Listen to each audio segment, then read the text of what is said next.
ದೃಢವಾದ ಸಂಕಲ್ಪ ಮಾಡಿದರೆ ಯಾವುದು ಅಸಾಧ್ಯ ಅಲ್ಲ ಅನ್ನೋದಕ್ಕೆ ವಿಜಯ್ ಸಾಕ್ಷಿಯಾಗಿದ್ದಾರೆ. PU ಪರೀಕ್ಷೆಗೂ ಮುನ್ನ ಅವರಿಗೆ ಆಕ್ಸಿಡೆಂಟ್ ಆಗುತ್ತೆ, ಹೆಡ್ ಇಂಜುರಿ ಆಗುತ್ತೆ. ಅದರ ಹೊರತಾಗಿಯೂ ಕೂಡ ನಿರಂತರ ಪರಿಶ್ರಮದಿಂದ ಅಭ್ಯಾಸ ಮಾಡಿ 95% ಅವರು ಮಾರ್ಕ್ಸ್ ತೆಗೆದಿದ್ದಾರೆ. ಅವ್ರು ನಮ್ಮ ಜೊತೆಗಿದ್ದಾರೆ, ಅವ್ರನ್ನ ಮಾತನಾಡಿಸ್ತಾ ಹೋಗ್ತಾನೆ. ಹೆಂಗೆ ನಿಮ್ಗೆ ಅದರ ಎಕ್ಸಾಮ್ಗಿಂತ ಮೊದಲು ಆಕ್ಸಿಡೆಂಟ್ ಆಕೈತಿ, ಅದರಿಂದ ಹೆಂಗೆ ಹೊರಗೆ ಬಂದ್ರಿ, ಹೆಂಗೆ ತಯಾರಿ ಮಾಡಿದ್ರಿ, ಈ ಅಚೀವ್ ಮಾಡೋಕ್ಕೆಲ್ಲ ಹೆಂಗೆ ಸಾಧ್ಯ ಆಯ್ತು? ನಾ ಅಚೀವ್ ಮಾಡೋಕ್ಕೆ ನಂದು ಹಾರ್ಡ್ ವರ್ಕ್ ಮೊದಲು ನೇರ ಕಾರಣ ಅಂತ ನಾನು ಹೇಳ್ತೀನಿ. ಹಾರ್ಡ್ ವರ್ಕ್ ಮಾಡೋದ್ರಿಂದ ಯಾವುದು ಅಸಾಧ್ಯವಾವುದು ಅನ್ನೋಕ್ಕೆ ಸಾಧ್ಯವೇ ಇಲ್ಲ. ಹಾರ್ಡ್ ವರ್ಕ್ ಮಾಡಿದರೆ ಏನಾದರೂ ಸಾಧಿಸ್ಬೋದು ನಮ್ಮ ಜೀವನದಲ್ಲಿ. ನಮ್ಮ ದೃಢವಾದ ಸಂಕಲ್ಪ ನಿಷ್ಠೆ ಆಗಿರಬೇಕು. ಆಕ್ಸಿಡೆಂಟ್ ಆಗಿದ್ದು ಯಾವಾಗ, ಎಲ್ಲಿ ಆಗಿತ್ತು, ಆಮೇಲೆ ಹೆಂಗಾಯ್ತು, ಅದಾದಮೇಲೆ ಹೆಂಗೆ ನೀವು ಪ್ರಿಪ್ರೇಷನ್ ಮಾಡಿದ್ದೆಲ್ಲ ಹೆಂಗೆ? ಆಕ್ಸಿಡೆಂಟ್ ಆಗಿದ್ದು ನಾನು ಗಣೇಶ ಹಬ್ಬದ ದಿನ ನಾವು ಕಣಿವೆ ನಮ್ಮ ಅಜ್ಜಮ್ಮನೂರಲ್ಲಿ ಗಣೇಶ ತಂದು ಇಟ್ಟು ಮರಳಿ ನಮ್ಮ ಊರಿಗೆ ಬರುತ್ತಿರುವಾಗ ದಾರಿಯಲ್ಲಿ ಆಕ್ಸಿಡೆಂಟ್ ಆದ ಕಾರಣ ನನಗೆ ತಲೆ ಅಂತೇಳಿ ಸ್ವಲ್ಪ ಹೊಡೆದು ಬಿದ್ದಿತ್ತು. ಅದು ಆಕ್ಸಿಡೆಂಟ್ ಆಗಿ ಹುಷಾರಾದ ನಂತರ ನಾನು ನಿಧಾನವಾಗಿ ರಿಕವರ್ ಆದ ಮೇಲೆ ನಂದು ಹಾರ್ಡ್ ವರ್ಕ್ ಮಾಡಿ ನಾನು ಈ ಥರ 95% ಮಾಡೋಕ್ಕೆ ಸಾಧ್ಯವಾಯಿತು. ಆಲ್ಮೋಸ್ಟ್ 2 ತಿಂಗಳು ಪ್ರಜ್ಞೆ ಇದ್ದಿದ್ದಿಲ್ಲ ಅಂತ ಹೇಳ್ತಾರೆ. ಹೆಂಗಿತ್ತು ರೀ ಆ ಟೈಮ್? ಏನೇನು ನಿಮ್ಗೆ ಸಮಸ್ಯೆ, ನಿಮ್ಗೆ ಅನುಭವಕ್ಕೆ ಏನಾರ ಇತ್ತು ಅವಾಗ ಹೆಂಗೆ? ನನಗೆ ಯಾವುದು ನೆನಪೇ ಇಲ್ಲ. ಆಕ್ಸಿಡೆಂಟ್ ಆಗಿದ್ದು ಕೂಡ ನನಗೆ ನೆನಪಿರಲಿಲ್ಲ. ನನ್ನ ತಂದೆ ತಾಯಿನ ಆರಾಮಾದ ಮೇಲೆ ನನಗೆ ಹೇಳಿದ್ದು ಆಕ್ಸಿಡೆಂಟ್ ಆಗಿದ್ದು ಅನ್ನೋದು. ನನಗೆ ಏನೂ ನೆನಪಿರಲಿಲ್ಲ. ಆ ಥರ ಎಷ್ಟು ದಿವಸ ಬೆಡ್ ಮೇಲೆ ಇದ್ರಿ? ನಾವು ಒಂದು 1.5 ತಿಂಗಳು ಬೆಡ್ ಮೇಲೆ ಮಲಗಿದ್ದೆ. ಏನೂ ಗೊತ್ತಿರಲಿಲ್ಲ?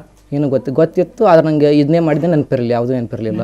ನಾ ಯಾವ ಥರ ಬಿಹೇವ್ ಮಾಡಿದ್ದೆ, ಯಾವ ಥರ ಇಲ್ಲ ಅಂತ, ಯಾವ ಥರ ತಂದೆ ತಾಯಿ ಜೊತೆ ಮಾತಾಡಿದ್ದೆ, ಯಾವ ಥರ ಮಾತಾಡಿಲ್ಲ, ನನಗೆ ಯಾವುದೇ ನೆನಪಿರಲಿಲ್ಲ. ಆಮೇಲೆ ಈಗ ನೀವು ಮೊದಲೆಲ್ಲ ಅಭ್ಯಾಸ ಮಾಡಿದ್ದೆಲ್ಲ ನೆನಪಾರಿತ್ತು, ಹೆಂಗೆ ನೀವು ರಿಕವರಿ ಎಲ್ಲ ಹೆಂಗಾದ್ರಿ? ಮೊದಲು ಅಭ್ಯಾಸ ಮಾಡಿದ್ದನ್ನು ಹೆಂಗೆ ಮತ್ತೆ ರೀಕಾಲ್ ಮಾಡ್ಕೊಂಡ್ರಿ? ನಾನು ಹಾರ್ಡ್ ವರ್ಕ್ ಮಾಡ್ತಾ ಫಸ್ಟ್ ನಾನು ಅಕೌಂಟ್ ಸಬ್ಜೆಕ್ಟ್ ಲೆಕ್ಕ ಪ್ರಾಬ್ಲಮ್ ಬಿಡಿಸ್ಕೊತ ಹೋದೆ. ಹುಷಾರಿಲ್ಲದಾಗ ಅಂದರೆ ಓದೋದೇನಿರಲಿಲ್ಲ, ಹಂಗೆ ಪ್ರಾಬ್ಲಮ್ ಸಾಲ್ವ್ ಮಾಡ್ಕೋತಾ ಹೋದೆ. ಆಮೇಲೆ ಒಂದೊಂದೇ ಸಬ್ಜೆಕ್ಟ್ ಸಾಲ್ವ್ ಮಾಡ್ಕೊತ ರಿಕವರ್ ಮಾಡ್ಕೊತ ಹೋದೆ ಸರ್.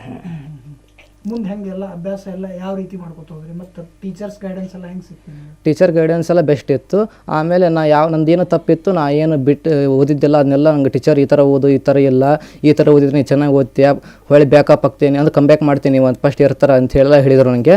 ಅವರ ಸಲಹೆ ಸೂಚನೆಗಳಿಂದ ನನಗೆ ರಕ್ತ ಕಡಿಮೆ ಆಗಿತ್ತು. ಆದರೆ ಆ ಸಮಯದಲ್ಲಿ ನಾನು 8 ಗಂಟೆಗೆ ಬಂದು ಸುಸ್ತಾಗಿ ಮಲಗ್ತಿದ್ದೆ. ಆದರೆ ಅದನ್ನೇ ನಂಗೆ ಅದು ಸಮಸ್ಯೆ ಇತ್ತು, ಅದನ್ನೇ ನಾವು ಉಪಯೋಗ ಆಗಿ ತೊಗೊಂಡೆ. ರಾತ್ರಿ ಹೊತ್ತು 3 ಗಂಟೆಗೆ ಎದ್ದು 3 ಗಂಟೆಯಿಂದ 6 ಗಂಟೆವರೆಗೂ ನಾವು ಓದ್ತಾ ಇದ್ದೆ ಮುಂಜಾನೆ. ಅದರಿಂದ ನಾನು ಈ ಥರ ಸ್ಕೋರ್ ಮಾಡೋಕ್ಕೆ ಸಾಧ್ಯವಾಯಿತು. ಸಮಸ್ಯೆ ಇದ್ದಾಗೂ ಅದನ್ನು ನೀವು ಯೂಸ್ ಮಾಡ್ಕೊಂಡು? ನನಗೆ ಯಾವುದೇ ಒಂದು ಸಮಸ್ಯೆ ಇದ್ದರೆ ಸಮಸ್ಯೆ ಅಂತ ತಿಳ್ಕೊಂಡಂಗಿಲ್ಲ, ಅದನ್ನೇ ಒಂದು ಉಪಯೋಗ ಆಗಿ ನಾವು ಬದಲಾಗಿ ಮಾಡ್ಕೊಂಡು ನಾವು ಚೆನ್ನಾಗಿ ಓದಿದ್ರೆ ಆಗುತ್ತೆ, ಯಾವುದಾದ್ರೂ ಆಗುತ್ತೆ. ಏನು ಮುಂದಿನ ಗುರಿ ಏನು ನಿಮ್ಗೆ? ಈಗ ಚಲೋ ಮಾರ್ಕ್ಸ್ ಬಂದೈತೆ, 95 ಮಾರ್ಕ್ಸ್ ಮಾಡಿರಿ, ಮುಂದೆ ಏನು ಮಾಡ್ಬೇಕಂತ?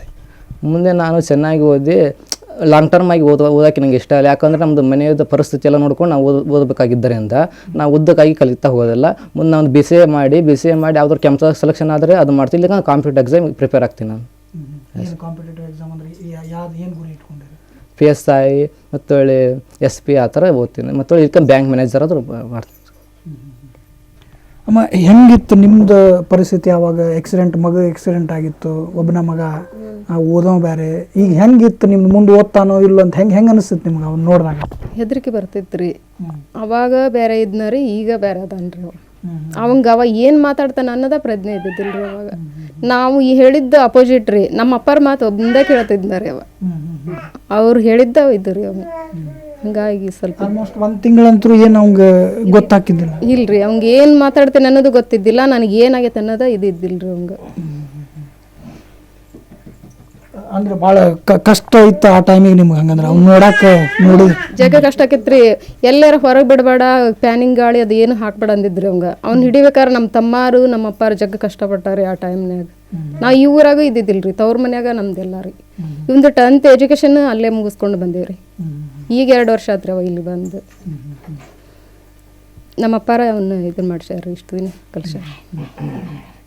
ಅಂದ್ರೆ ಏನು ಮಾತಾಡ್ತಾನೆ ಅನ್ನೋದು ಗೊತ್ತಾಕಿದ್ದಿಲ್ಲಮ್ಮ? ಏನು ಮಾತಾಡ್ತೀನಿ ಅನ್ನೋ ಗೊತ್ತಿಲ್ಲ. ಕ್ರಮೇಣ ಮ್ಯಾಗ 1 ತಿಂಗಳಾಗಿನ ಮ್ಯಾಗ ಅವಂಗ ನಾ ಯಾಕೆ ಇಲ್ಲಿದ್ದೀವಿ, ನಾವು ಯಾಕೆ ಇಲ್ಲಿ ಬಂದೀವಿ ಅಂತ ಕೇಳಕತ್ನಾರಿ ಅವ. ಹಿಂಗೆ ಬಿದ್ದಿದ್ದಿ ಅಂತಂದು ಹೇಳಿ ಇದು ಮಾಡಿದ್ದೀವಿ ರೀ.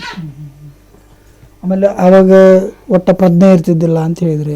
ಆವಾಗಿಂದು ಮತ್ತು ಈಗಿನ ಅಂದ್ರೆ ಎಲ್ಲರೂ ಬಂದು ಮಾತಾಡ್ಸಾಕತ್ತಾರ, ಶುಭಾಶಯ ಹೇಳ್ತಾರೆ. ಈಗಿಂದ ಆವಾಗಿಂದ ನೋಡಿದ್ರೆ ಹೆಂಗೆ ಏನು ಅನಿಸ್ತದ್ರಿ?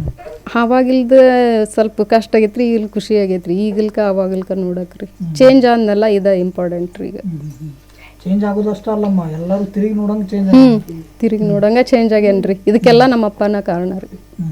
ಅವ್ನು ಕಷ್ಟಪಟ್ಟಿದ್ದಾರೆ. ಈಗ ನಾವು ಅವ್ನ ಎಜುಕೇಶನ್ಗೆ ₹1 ಕೊಟ್ಟಿಲ್ರಿ ನಾವು, ನಮ್ಮ ಅಪ್ಪಾರ ಕೊಟ್ಟಾರಿ ಅವಂಗೆಲ್ಲ. ಮುಂದೆ ಏನು ಮಾಡಿಸ್ಬೇಕಂತ ಐತಮ್ಮ ನಿಮಗೆ? ಅವ ಏನು ಮಾಡ್ತೀನಿ ಅಂತ ಅದಕ್ಕೆ ಬಡತನ ಐತೆ ಯಾರೀ. ಅವ ಲೋನ್ ಸಿಕ್ರಂಕ್ರು ಸರಿನಾ ರೀ ಮಾಡ್ತೀವಿ. ಅವ ಏನು ಕಲಿತಾನಂತ ಕಲಿಸ್ತಾಕ ರೆಡಿನಾ ರೀ. ಗೌರ್ಮೆಂಟಿಂದ ನಮ್ಗೆ ಹೆಲ್ಪ್ ಸಿಗ್ಬೇಕ್ರಿ ಅಂದ್ಬಿಟ್ಟು. ಈಗ ಹೆಂಗೆ ಓದ್ಸಾಗತ್ತೀರಮ್ಮ? ಈಗ ಒಂದು ಎಲ್ಲ ಓದಿಂದೆಲ್ಲ ಹೆಂಗೆ ನೋಡ್ಕೊತೀರಿ? ನಮ್ಮ ಅಪ್ಪಾರ ನೋಡ್ಕೊಂಡಾರಿ ಎಲ್ಲ ಅವ್ರ ರೀ. ನಿಮ್ದೆಲ್ಲ ಜಮೀನ್ ಕೆಲಸಕ್ಕೆ ಅದು ಮಾಡ್ತೀರ? ಜಮೀನ್ ಐತ್ರಿ, ಉಪಯೋಗ ಇಲ್ರಿ ಅದೇನು. ಅದಕ್ಕೆ ಅದೇನು ಉಪಯೋಗ ಇಲ್ರಿ. ನಮ್ಮ ಅಪ್ಪಾರ ಅಷ್ಟ ನೋಡ್ಕೊಂಡಕ್ಕಾರಿ. ಏನು ಎಷ್ಟು ಎಕರೆ ಏನು ಹೆಂಗೆ ಓದಿಸ್ತೀರಿ ಮಗನ್ನ? ಹೆಂಗಂತಾನೆ ಈಗ ಮಗ ಸಾಲಿ ಕಲಿಯಕತ್ತಂಗ ಸುಟ್ಟವ್ರಿ. ಈಗ 2ನೇ ವರ್ಷ ನಾವು ಹೊಲ ಬಿಟ್ಟೇನ್ರಿ. ಮಗ ಸಾಲಿ ಚೆನ್ನಾಗಿರ್ಲಿ ಅಂತೇಳಿ ಅವ ಚಂದಿದ್ರೆ ಸಾಕು, ನಮ್ಮ ಜೀವನ ಚಲೋ ಅಂತ ನಾವು ನಮ್ಮ ಜೀವನದಾಗ ರೀ ಇದ ನಮ್ಗೆ ಬಯಸಿದ್ರಿ. ಮಗನ ಮ್ಯಾಗ ಆಸೆ ಇರೋ ಮಗ ಅವ ಚೆನ್ನಾಗಿದ್ದ, ನನ್ಗೆ ಅವ್ನ ಕೇಚಿಂದ ಏನೈತೆ ಅಂತ ನನ್ನ ಆಸೆ ಇಷ್ಟ ನೋಡಿ ಸರ್. ಇದು ವಿಜಯ್ ಹಾಗೂ ಅವರ ಪಾಲಕರ ಮಾತಾಗಿದೆ. ಅಂದರೆ ಮಗ ಸಾಧನೆ ಹಾದಿಯಲ್ಲಿದ್ದಾನೆ, ಅವನು ಓದುವಂಥ ಯಾವುದೇ ಕೋರ್ಸ್ ಆಗಿದ್ದರೂ ನಾವು ಮಾಡಿಸ್ತೇವೆ ಅಂತನೋ ಆತ್ಮವಿಶ್ವಾಸದ ಮಾತನ್ನು, ಜೊತೆಗೆ ಒಂದು ರೀತಿಯ ಅಭಿಮಾನದ ಮಾತನ್ನು ಹೇಳ್ತಾ ಇದ್ದಾರೆ. ಗದಗದಿಂದ ಕ್ಯಾಮ್ರಾ ಪರ್ಸನ್ ಲಿಂಗರಾಜ್ ಜೊತೆ ಗಿರೀಶ್ ಕುಮಾರ್, ಏಷ್ಯಾನೆಟ್ ಸುವರ್ಣ ನ್ಯೂಸ್.